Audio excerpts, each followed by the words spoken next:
یه جایی بین من خودم گیر افتادم، نه کامل تاریکم نه کامل روشن.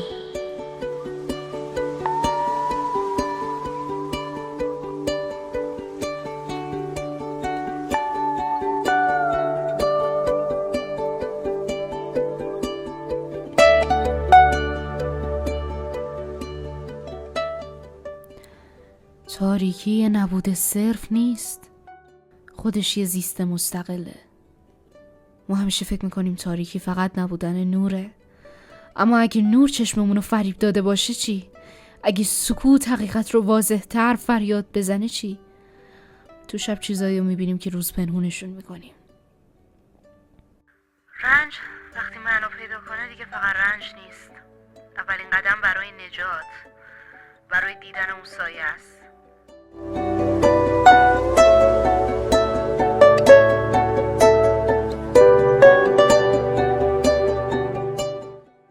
یه روز خسته تر از همیشه از تاریکی بیدار شدم، نه چون بهتر بودم نه چون قوی تر شدم، چون دیگه چیزی برای از دست دادن نداشتم. همونجا فهمیدم که شاید راه نجات فرار کردن نیست، باید بشینم نگاش کنم، تاریکی رو میگم، ببینم که چی رو از من پنهان کرده. و تو همین دیدن اولین لرزش بیداری شروع شد. صداش ضعیف بود ولی واقعی بود.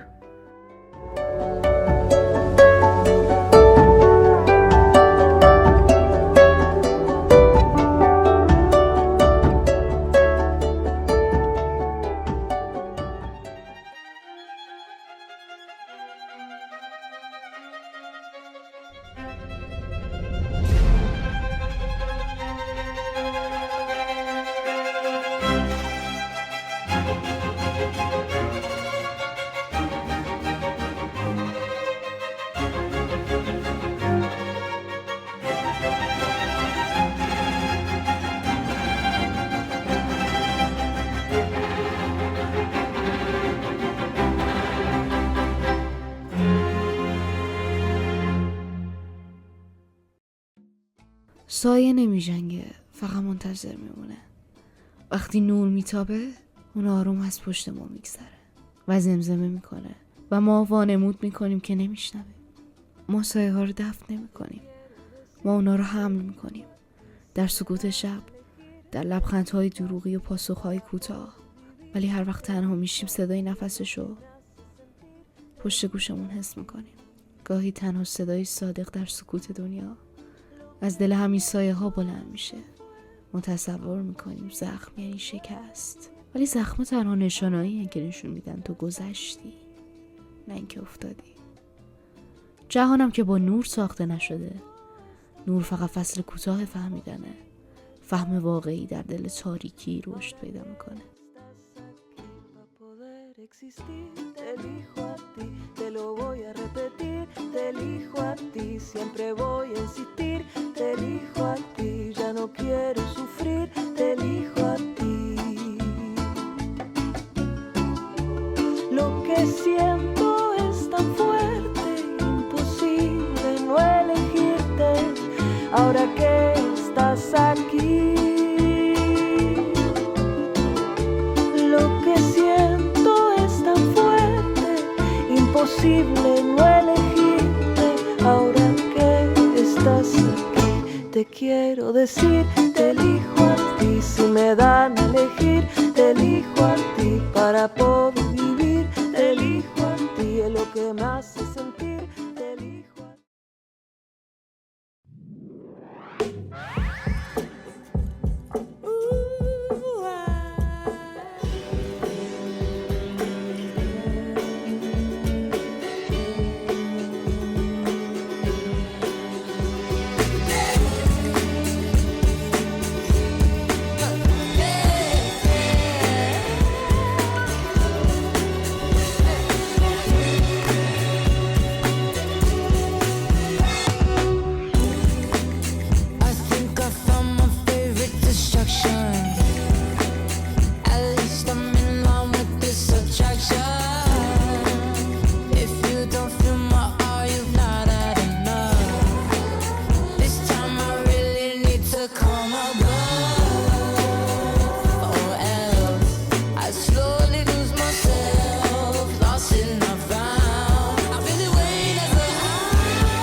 We got lost, not in the darkness, but in trying to erase it. As if light is the only cure, yet some wounds only heal at night. We seek therapy, meditation, books, prayers, philosophy, anything to escape the silence. But maybe healing isn't a scream or a savior.